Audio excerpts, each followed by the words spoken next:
More and more women are getting pregnant after age 40. In fact, it's the one age group where the birth rate is rising instead of falling. So let's get into the best tips for getting pregnant after 40. And stick with me to the end on this one because I'll talk about the supplements at the end of this video.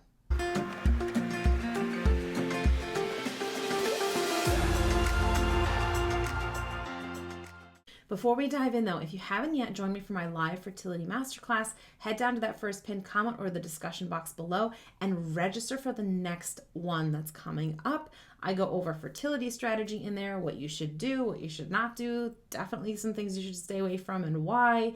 And I also go over some really awesome scientific breakthroughs that we've made in egg quality. So if you're watching this video and you're age 40 plus and you're worried about egg quality, I definitely recommend hitting this masterclass because you're gonna learn a ton about egg quality that you didn't know before and that your doctor may not know either.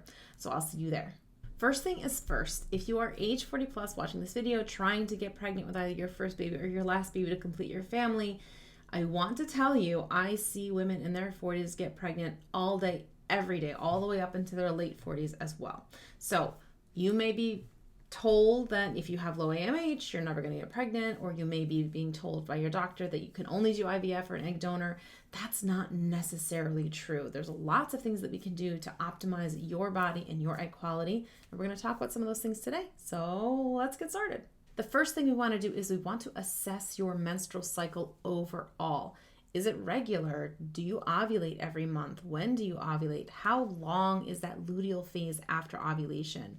We want to look at the whole picture so that we really get an idea of what's going on hormonally inside your body. If you're having really, really long cycles that are irregular all the time, maybe you have a 35-day cycle, then a 54-day cycle, then a 29-day cycle, or if you're always constantly on the short end, 20-day cycles, 21-day cycles, maybe you're not ovulating, we have to really get a good assessment of the overall menstrual cycle to have a good idea of what's happening inside the body. The other thing I recommend doing with that is going to your practitioner, to your doctor or your team, and getting a full set of labs and exam done. And this includes a sperm analysis for your partner. We don't want to be doing all of these things to you only to find out 9 months down the line that really he has a lot of sperm issues. So we want to make sure that both of you get full labs done. That means an entire thyroid workup. We want to make sure you're getting all of those labs. Head to my thyroid video. I have that functional thyroid lab download for you so you know exactly which labs to ask for. You're going to want to make sure you get your vitamin D checked, your folate levels, your serum B12, homocysteine, CRP, all of your other labs that are generally done as well, your hormone labs and everything else.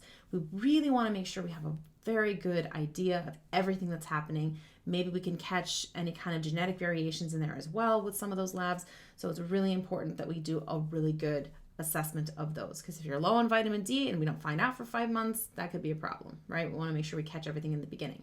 Same goes for your partner. We want to make sure we catch any kind of sperm problem in the beginning so that we can really tackle that early on and make good progress on that in just a couple of months. So those are definitely two things you must do. Get good lab workups and assess your overall menstrual cycle so we know, hey, do we need to kind of work on this stuff? Do you have a lot of spotting, right? Are you spotting mid-cycle? Do you have spot 3-4 days before your period comes? That's a measure of your progesterone level and potentially egg quality as well, right? Which is something we're always worried about in age 40 group. So these are all things you want to look at. Look at your menstrual cycle, get your labs drawn, get a good assessment with your doctor first before you start. Something that's really, really important in the not wasting time department is making sure that you are ovulating exactly when that is and making sure that you're timing your intercourse during your fertile window.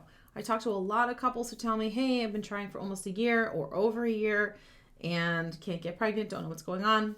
Then come to find out they've been using a tracker app, one of those just general online tracker apps that tells them you're ovulating on day 14, but then really they're ovulating day 19 or day 11 and they're just completely missing their window every month for a year or more.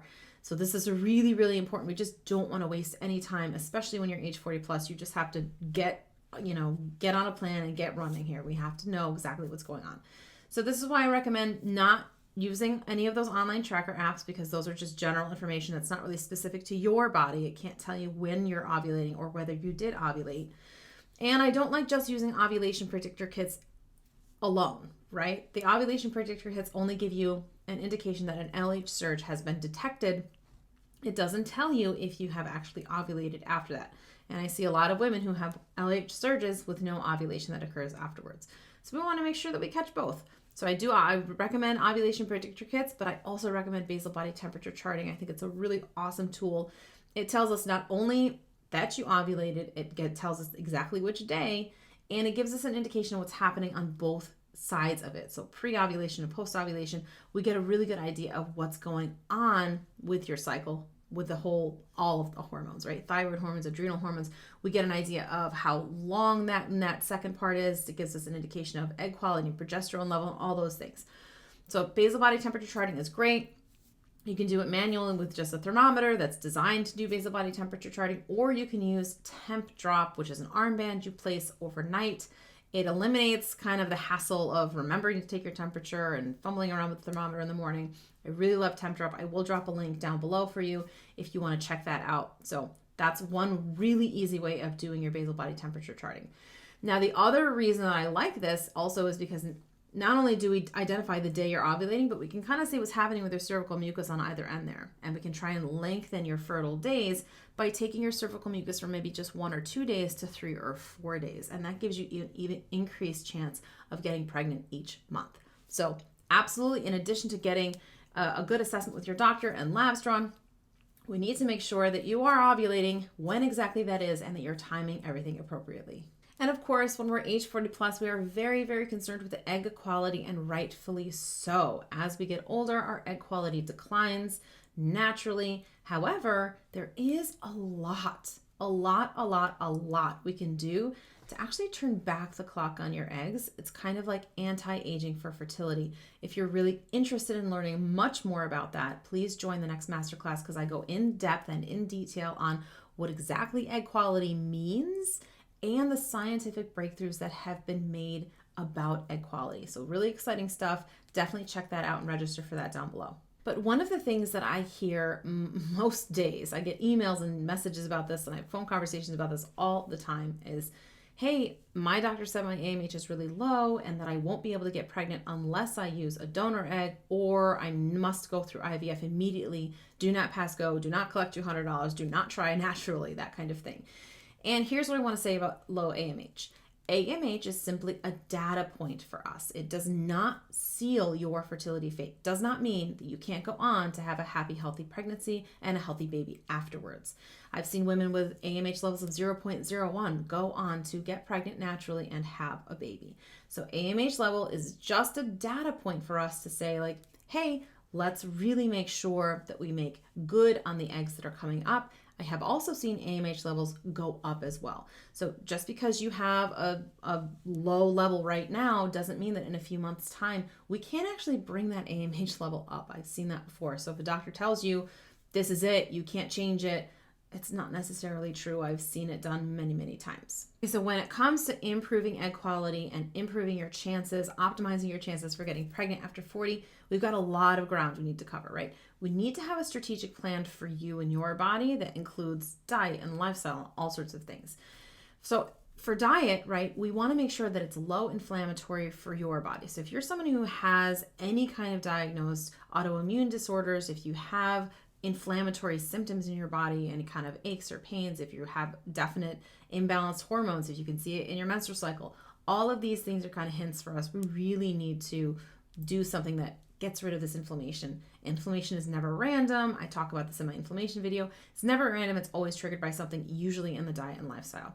So you need to make sure that your diet really is appropriate for your body. It doesn't unnecessarily restrict anything that you don't need to, and it only restricts the things that actually trigger something negative in your body that can affect egg quality. Your diet needs to be plant-centric, meaning that most of what you eat is plants, vegetables, fruits, and that kind of thing.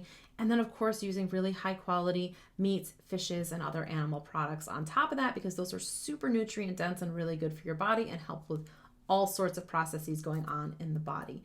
You also want to make sure that most of your diet is from whole and unprocessed foods, right? We don't want to be eating a ton of processed stuff. There's lots of chemicals and pesticides and all sorts of junk in there that can get in, cause inflammation, cause all sorts of nasty things that we don't necessarily want.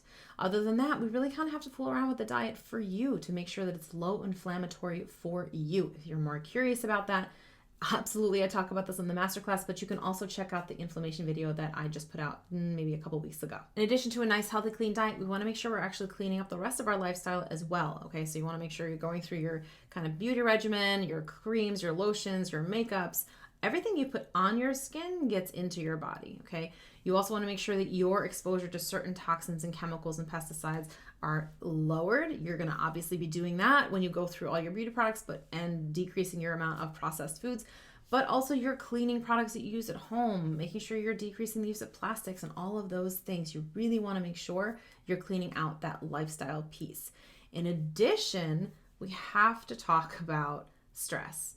Stress is a big deal. We cannot avoid it, right? We can't avoid stress. We all have life. Life happens. Things happen. We have work and finances and relationships and who is sick and what car broke down. We have all of these things going on. So we have to make sure we're managing the stress response inside the body, which is another thing that is really important to do. So I recommend making sure you really build in self-care, self-love, journaling, making sure you're getting enough sleep, exercising. Walking is a great exercise. You don't have to go all out at the gym. Walking is a really good way to get your body moving, get that blood pumping, and get your activity in. We want to make sure you're setting some time aside for meditation or some other routine for you that helps kind of bring that stress level down. It's all about managing the stress response, not avoiding stress in our lives. And of course, we have to talk about supplements when we're talking about improving egg quality because it's a really important part of it. But that's just the key bit. It's only part of the plan. You must concentrate on all of the other things that we talked about, and the supplements are to supplement that plan. You can't just concentrate on the supplements alone, otherwise you'll be missing a really big part of what your body needs. But in terms of supplements, I do recommend quite a handful of ones that are really important, right? So we must have a really high quality prenatal vitamin with methylfolate in it. I recommend at least 800 micrograms on top of a really plant-centric diet that has lots of fruits and veggies, lots of dark leafy greens to get that natural food folate in. Okay, but we want to have at least 800 micrograms of methylfolate in your high quality prenatal. I'll throw some links down below for some ones that I really like. I also recommend that you have a really good vitamin D3K2 combination supplement to make sure that your vitamin D is at the right level. Now, of course, we need to titrate this in depending on what your level's at. So if you have a good level, then we're at maintenance. If your level's low, we need to have it a little higher to get your level to bump up. So this really depends on what you're at. Other supplements that I recommend are magnesium glycinate, a really high quality probiotic. This is super important for your overall health, immunity, and fertility, is to have a really good, well-balanced gut microbiota. So we need to make sure we have a really good probiotic in there. I also really like fish oil. Okay, many of you might have a fish allergy, in which case you can do an algae-based DHA, EPA supplement. There's some really great ones out there. CoQ10 is an important part of an overall supplement regimen, especially if you're trying to improve egg quality. But again, it's not the only thing that affects egg quality. All of the things that we're talking about have a really big impact on egg quality. So we're just not talking about CoQ10. Now, the dose here can vary depending on you, depending on what you're going for. But generally speaking, I recommend between 400 milligrams and 600 milligrams daily. You should get those doses in before 2 p.m. because they can actually affect your sleep quality. But CoQ10 is an important one. Some other supplements that I also recommend, depending on the person, can be N-acetylcysteine, vitamin C, and vitamin E. All really important antioxidants to add into the mix. We can also add in melatonin, depending on the person, how they react to it. Obviously, if you have restless leg syndrome or an autoimmune problem, melatonin might not be the right fit for you, but we'd have to kind of judge and see how you do with certain doses. But those are some really awesome supplements that can be used in addition to a really well thought out diet and lifestyle plan for you. All right, ladies, I've yammered on for so long now. I'm so sorry. Again, I can't do short videos for you. I'm really going to try next time to do a short video for you.